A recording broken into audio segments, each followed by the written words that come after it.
How does one airplane become a cargo hauler, a gunship, a firefighter, and a polar explorer without ever being redesigned? For 7 decades, the C-130 Hercules has answered that question, and the explanation begins with what's built into its bones. This platform is built around a single engineering truth: in conflict, logistics is a weapon.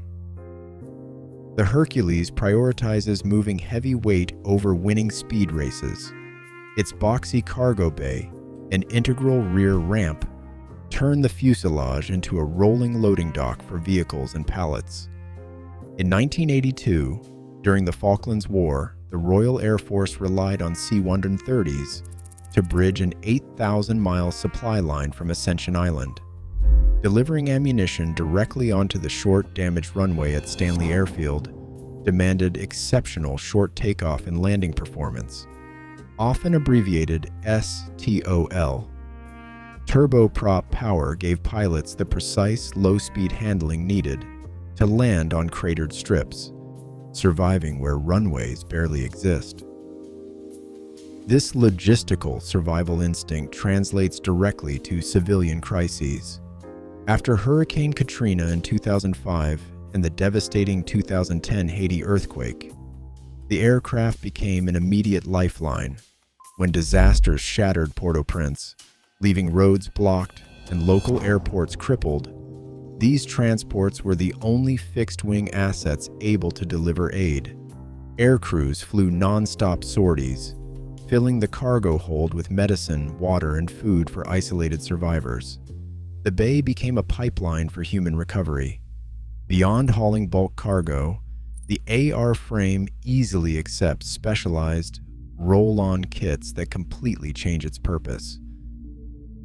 Roll-on, roll-off simplicity defines the Modular Airborne Firefighting System, or MFS.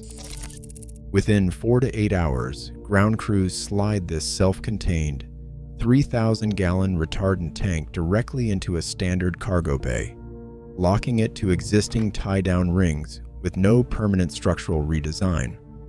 On active fire lines, rugged turboprops allow pilots to maintain a precise, low-altitude drop profile, releasing the entire payload in under 10 seconds. One operator recalled that hearing the engines roar over the burning canopy brings immediate relief to crews below. This rapid tactical swap proves that temporary modularity beats permanent redesign, preparing the airframe for the extreme hazards of special operations. Specialized variants like the MC-130 and HC-130 exist because the core airframe easily accepts entirely different job profiles. These models replace standard cargo layouts with terrain following radar and advanced navigation suites, allowing crews to execute low-level terrain-hugging flights, flying extremely close to the ground to avoid radar detection. During the 1976 hostage rescue at Entebbe, 4 Israeli Hercules transports flew 4,800 kilometers at low altitude, landing directly on a dark, hostile runway. If this aircraft can touch down on an unlit, enemy-held strip under fire and escape, it can survive almost anywhere. In the extreme cold of Antarctica, the runway itself disappears. To conquer this hostile geography, the New York Air National Guard's 109th Airlift Wing flies the LC-130. Equipped with a 4,000-pound ski wheel assembly, this variant turns raw ice and deep snow into usable runways. These polar supply runs to the South Pole Station demand the same rugged reliability as combat operations.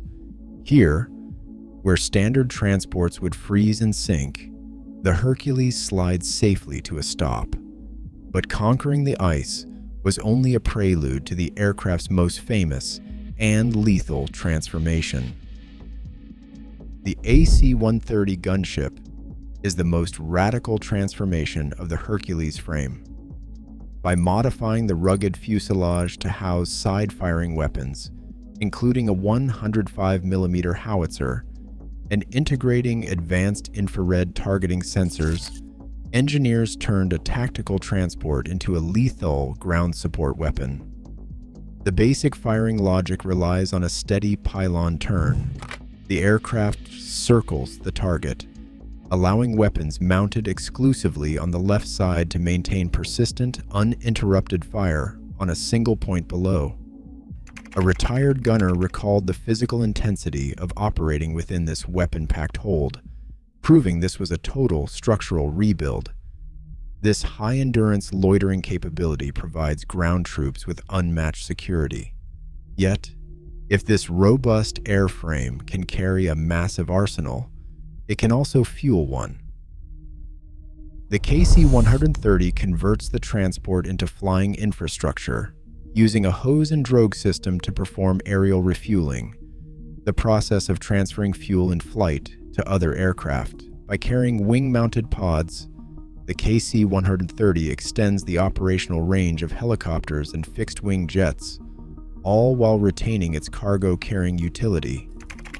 During operations in Kandahar, Marine Aerial Refueler Transport Squadron 252 used these tankers to keep combat aircraft airborne and bypass dangerous ground corridors. This is practical endurance over spectacle, helping the entire force fly further.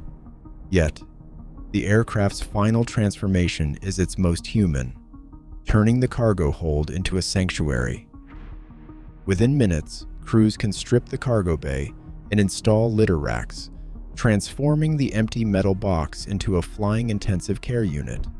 This quick change interior conversion provides climate control, vibration dampening, and dedicated 3-phase alternating current power directly to life support machines.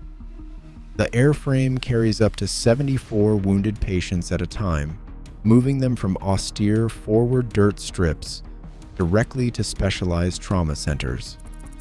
When a flight medic can monitor stable vitals at 20,000 feet, the aircraft's legendary versatility is no longer just an engineering achievement. It becomes the ultimate margin between life and death. Today, the Hercules remains irreplaceable in global crises. As future demands shift, we are left to wonder, can any modern aircraft ever truly replace its limitless legacy?